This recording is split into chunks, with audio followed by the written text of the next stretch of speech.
Good morning, everyone. I hope everyone is doing well. In this video, I want to talk about what I'm seeing populating YouTube. A lot of videos from many of these persons are Christians.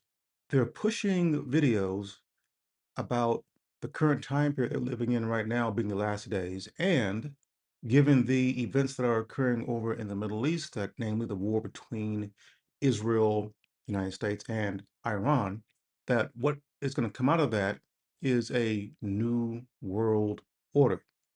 And there's no shortage of videos that talk about this new world order.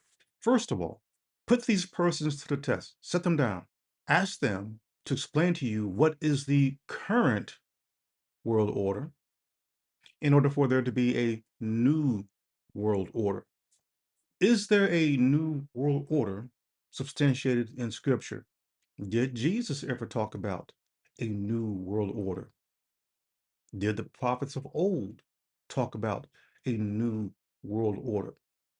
Now, in this video, I want to talk about this because at present, this is another one of many deceptions that come out of Christianity and other groups as well to steer you into believing things that are not going to happen.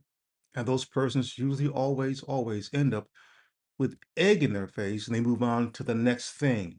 So let's first get right into it. Will there be a new world order? The answer is no. Now, a new world order by who? When people speak of this new world order, they're referring to a new change of things, a new way of governance, one world government by men or a man. No, there will not be a new world order by men. In fact, human rule and human governance, human rule over humans, is a thing that is going away.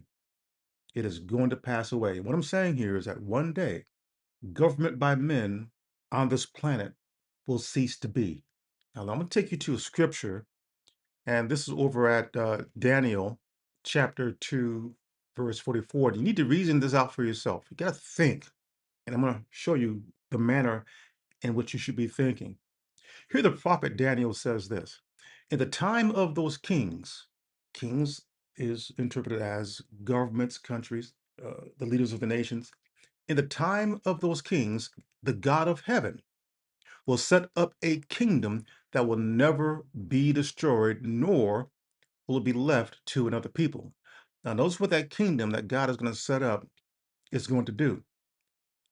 It, as God's kingdom, will crush all those kingdoms, that is, in the time of those kings, and bring them to an end, but it itself, that is God's kingdom, will endure forever. So here, what we're seeing is a very powerful prophecy, which is quite a ways off, where all of the kingdoms of the world today will be destroyed. So how can there be a new world order if all of the kingdoms of the world are destroyed? It didn't say kingdom of the world, that is some new world order. It said kingdoms of the world will be destroyed once and for all, never to be seen again. I want to take you to another scenario, and this is where Jesus was being tempted by the devil. And the reason why this is significant is because this shows us who the God of this world is and who all of these kingdoms of the world today belong to. And the best place to begin would be, let's start at verse 8. Matthew chapter 4, beginning at verse 8. Again, the devil took him to a very high mountain and showed him all of the kingdoms of the world, not some, all of the kingdoms of the world and their splendor. And then this is what the devil says to Jesus. He says, and all this I will give you. I'll give you this. I'll give you all the kingdoms of the world. That statement right there tells us who the kingdoms of the world today belong to. So it is not human beings who are running things down here. There is an invisible entity whose running things because these kingdoms are his. Let's continue here. Now, in exchange for what? All this I will give you, he said, if you bow down and worship me. And of course, we know what Jesus said. Jesus says, away from me, Satan, for it is written, worship the Lord your God and serve him only. Not serve Jesus, not worship Jesus, but serve God, that is the Father. And then the devil left him. So when you put together Daniel chapter 2, verse 44, and Matthew chapter 4, beginning at verse 8 down through verse 10, we can see clearly things begin to emerge. That the kingdoms of the world today, that is the governments, they are fading away. At present, they're all being led into a situation, and they don't realize this.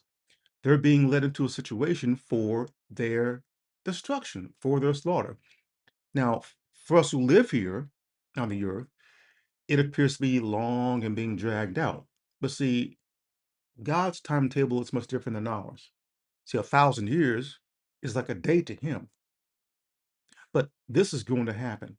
And this is something that is not being discussed. You're being told that some all-powerful man is going to come along and he's going to take over the entire world. That's not even practical. That makes absolutely no sense. No human being will be able to do that. How are you going to convince these other powerful countries such as, say, China and Germany, United States, Great Britain, Japan, and the list goes on, to fall under the rule of one human being? No one holds that kind of power even today, nor will in the future, because there will be no new world order by any human being. The new world order to come, and it's quite a ways off as well, will not be by human beings. It'll be by God's Son. You see, here's a timetable. Today, we're living in a time period, not of the last days. We're living in a time period that is called in Scripture by several things: the Gentile times, or the appointed times of the nations. And what is that? The appointed times of the nations is a time period, a time span only God knows how long that is, where God has a hands-off policy with regards to the affairs of human beings. It's like God is saying, okay, go ahead, do your own thing, because obviously you don't need me to step in. You're all know-it-alls down there, so have at it. Let's see how you do without me. And what has the record shown? The record has shown that we have been, as human beings, we have been an abject failure with regards to human beings ruling human beings.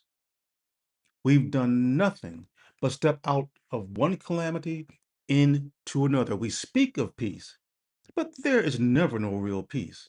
This planet has never seen a period of peace because we're not encoded to do that. It hasn't been given to us to lead others. I'm sure some of you guys are familiar with the scripture with regards to the blind leading the blind. If a blind person leads other people and they follow that blind person, what's going to happen to them? If that blind person falls over a ledge or a precipice, that's what's going to happen to them as well. That's what's occurred today. People today are following other human beings and they're listening to these human beings, whether they're political leaders, heads of state, prime ministers, presidents, preachers within the churches and mosques. That's who they're listening to, and that's who they're following. They are not listening to the one true God, the creator of the heavens and the earth, and they are certainly not listening to the one that he sent, the Hamashiach, the Messiah. They're doing everything but that. So what comes out of all that? That is not listening to God himself and listening to the one that he commanded us to listen to, his son. These types of videos and books and sentiments about there being a new world order, some antichrist coming along and changing everything around. I tell you, there will be no new world order. What is going to come, what there will be, and it's going to be unexpected, and it's going to knock all that New World Order stuff that people are talking about right now out the back door into the garbage. What is coming is destruction. For who? United States? For Russia? For the nation state of Israel? No, for all of the kingdoms, not some, all of them, all together, destroyed, gone. And I believe that Jesus tried to tell his disciples this, well, his apostles, his chosen representatives, but he knew that they would not be able to bear the truth of the gravity of what I'm about to say right now. There will be a time period on this earth, a time span, where there will be no human life, none. If right now the population of the planet is what going on 8 billion people, 8 billion people will die. And this is substantiated in scripture because Jesus talks about a resurrection in John chapter 5, verse 28 and 29. He says, "Do not be amazed at this, for a time is coming when all who are in their graves, all who are in their graves, will hear his voice and come out. Those who have done good will rise to live, and those who have done what is evil will rise to be condemned. That is later condemned if they don't turn around and change after being taught righteousness. All will have to die in order for all to be resurrected. There will be no new world order by human beings. And I'll explain the timetable that at present we are in that time period called the appointed times of the nations. It has a beginning and it has an ending. Only God knows when that appointed time or when that appointment ends. After that will come destruction. Suddenly, unexpectedly, and it will be fear inspiring. The entire planet laid waste. No human life on the earth. No one walking around breathing. Death everywhere. Then after that, there will be two resurrections. There will be a first resurrection.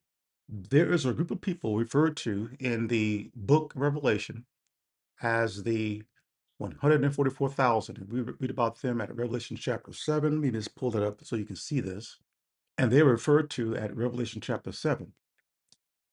The first resurrection consists of 144,000 people who have already died. Thus, they'll have to be resurrected. They're resurrected first, and only God knows who they are. These are persons who have died and who will be resurrected throughout the entire history of humankind, from Adam's day up to the time when the last person closed their eyes in death during that destruction period. But these are the first to be resurrected. Now, there are those who say, well, it says here, from the tribes of Israel. Think, people, think. If all of the nations are destroyed, there will be no Israel. This is referring to a different Israel, not the Israel of today. This is not a literal Israel. The new Israel would be people who are loyal to God.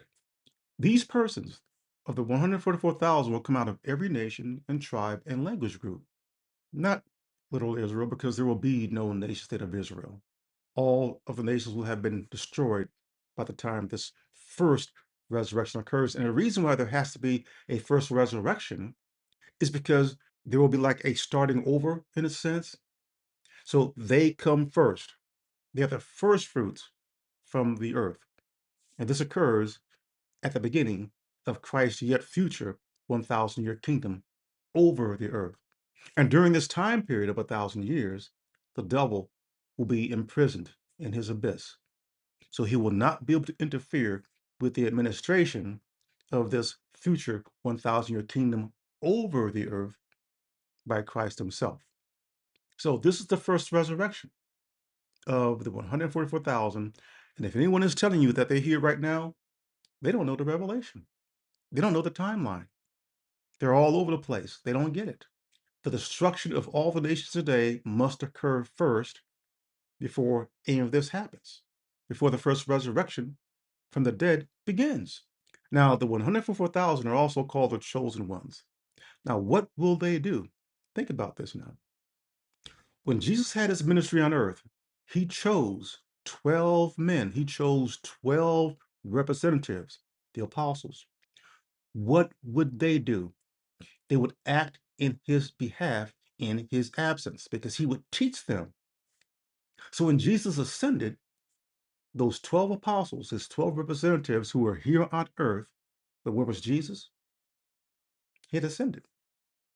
Liken this 144,000, and this is a literal number, to the 12 apostles. Jesus' return to the earth will not be a literal physical return to the earth.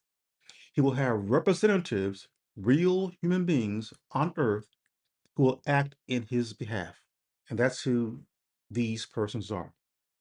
The 144,000. So they're brought back to life first, and they'll be taught by the ascended Christ. We're talking about a completely spiritual time period here, folks, something that many to this very day still can't comprehend.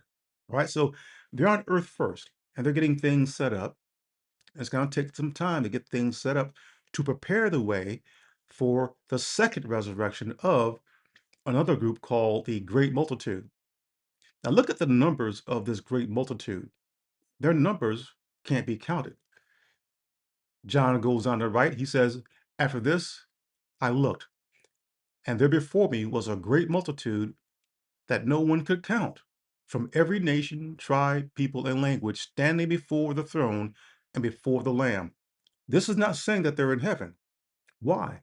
Because Christ's kingdom will be here on earth. His throne is in heaven. So when they're resurrected, they're here on earth, standing before his throne. They've submitted themselves to his throne. Well, they will eventually do that because when they come out of their graves, many persons say who've died before there was a Jesus, it's not going to know anything about him. Like, what are you talking about? Who's this Jesus person? So the 144,000, they will be on earth for quite some time, getting things set up and prepared for the second resurrection of this great multitude whose numbers are like the sands of the sea. They cannot be counted. And the reason why their numbers can't be counted is because there are persons who will be resurrected from all time periods of human history. Today, we know the population of the earth. It's about 8 billion people. We know that. So that this great multitude's numbers can't be counted is telling us that this must be in some future time period. And so one can easily deduce where they come from and why their numbers can't be counted. It's because there are persons who lived and died from time periods long ago, thousands of years since Adam. So for those of you out there who are New World Order peddlers, I encourage you to rethink and think again because your words carry weight. I am very careful about what I put out there. I'm not going to just throw things out there because I want YouTube views and likes and subscribes. My channel, The Disciple Diaries, I don't get probably maybe 20 views on my videos, but that's okay. And there's a reason why that's happening. Think about that. Those YouTube videos who talk about such topics, they get plenty of views. Why do you think that is the case? There's something spiritual going on here. Do I encourage persons to listen to what I have to say? Absolutely. But I'm not competing. I must rely upon my creator if it is his will that this information gets out. And for those who are fortunate to listen or to find my channel, you found something valuable. Not in me, not in my content, because this is not mine. This is from my master Christ himself. Yet there are many who are very quick to click away, run away, and say things that just makes no sense. Or you're a false prophet. See, they're quick to be dismissive. They don't have the patience to give anything the benefit of the doubt because it rubs them wrong. It's something that they never heard before. That's exactly what Jesus went through. They sought to take his life. They sought to hurt him because he came along with a message that just simply rubbed them wrong. I'm referring to the Jewish religious leaders back in his day. They didn't want to hear it. They were like this. Yet they could not trip him up. They could not prove him wrong. They couldn't counter the things that he was teaching. And I'm finding that to be the case today. What many people will do, they'll, rather than address the issues at hand here, they'll revert to, well, the things that they've been taught traditionally within Christianity and other groups. And something else they'll do too, they'll drag a red herring and they'll make me the topic rather than the topic that's being discussed. See, that's a diversionary tactic. I apply what's written at 1 John chapter 4. Let me show you that. I'm going to close out this video. And I get a lot of heat over this too. I get heat just for applying the teachings of Christ. And apparently, Jesus taught his apostles this. Here, the apostle John writes, "Dear friends, do not believe every spirit." That is the things that people say. "But test the spirits to see whether they are from God. Because many false prophets," see that? False prophets, spirits. "Because many false prophets have gone out into the world. This is how you can recognize the Spirit of God. Every spirit that acknowledges that Jesus Christ has come in the flesh is from God. But every spirit that does not acknowledge Jesus is not from God. This is the spirit of Antichrist." And Antichrist only mentioned 5 times in Scripture and between two books, 1 John and 2 John. And we know that there are many Antichrists, not just one. Antichrists are in existence today. Antichrists, plural, are in existence today. There will not be an Antichrist that will come today or in the future attached to some new world order. That is an error. I don't like calling people liars because in order to lie, you must know the truth first. So these are errors. So I'm going to conclude the video here. I hope you guys will follow this. And please be careful of those who are peddling this new world order thing and bringing you a sense of urgency that because there's an ongoing war in the Middle East. You see, I am a Vietnam era and Gulf era veteran. A lot of young folks today do not understand the gravity of the horrors of war. What is occurring over in the Middle East right now is nothing compared to, say, the Vietnam War and World War I and World War II. But you see, these very same persons who are peddling this New World Order thing, they weren't saying that about World War I or World War II or the Vietnam War. So please keep your head, stay balanced, draw close to God, and He'll draw close to you. Seek out Christ and His teachings, not the teachings that come forth out of Christianity, because you'll only be confused and misled. Be careful of those who are pushing that we are in the last days. We are nowhere near the last days. And put that to the test too. Ask those persons, when you're talking about us being in the last days for what? The world being blown up? What are you talking about? Because over here, those Christians over there are referring to the last days being this. Those Christians over there are saying the last days is that. They're not in agreement. So put those persons to the test and ask them, last days to what? And that'll be the topic of the next video.